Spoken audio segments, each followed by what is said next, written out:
Aryan fitness YouTube চ্যানেলে সবাইকে welcome.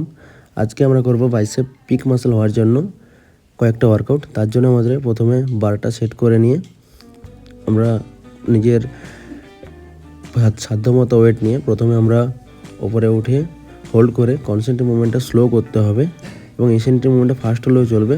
ওপরে উঠে 1 সেকেন্ড হোল্ড করে দেন স্লো ডাউন। এভাবে আমরা করব 3 সেট করব। 3 সেটে প্রত্যেকটা রেপিটেশন থাকবে 10 থেকে 12টা। এটা 3 সেট করে নেওয়ার সময় দেখতে হবে কি পুরো যেন মাসেলটা মাইন্ড মাসেল কানেকশন হচ্ছে। এবার পর আমরা নেক্সট করব আমরা স্পাইডার কার্ল। তার জন্য আমরা বেঞ্চটাকে 45 অ্যাঙ্গেলে সেট করে নিয়ে এটাও সেম আমরা কেবিলে পারফর্ম করব। করার পর কেবিলে বা নর্মাল বার নিয়ে করা যেতে পারে। এর জন্য চেষ্টা করতে হবে কি হাতটা ঠিক এই পজিশনে রেখে যেভাবে আমি দেখাচ্ছি ওটা 10 থেকে 12টা। এটাও সেম 3 সেট করে করব। ওপরে উঠে হোল্ড করতে হবে এবং কনসেন্ট্রিক মুভমেন্টটাকে খুব স্লো, যাতে মাইন্ড মাসেল কানেকশানটা যেন প্রপার হয় এবং অন্য কিছু না হয়, যাতে পুরোপুরি যেন মাইন্ড মাসেল কানেকশন হয়। এটা 3 বার হওয়ার পরে আমাদের নেক্সট থাকবে ডাম্বেল প্রিচার কার্ল।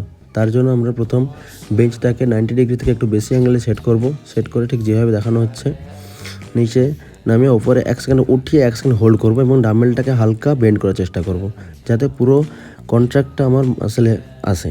এটা আমরা 3 সেট করে নেব। 3 সেট সেম 10-12টা যেরকম হবে প্রত্যেকটা চেষ্টা করতে হবে কি ওয়েটটা একটু ইনক্রিজ করার।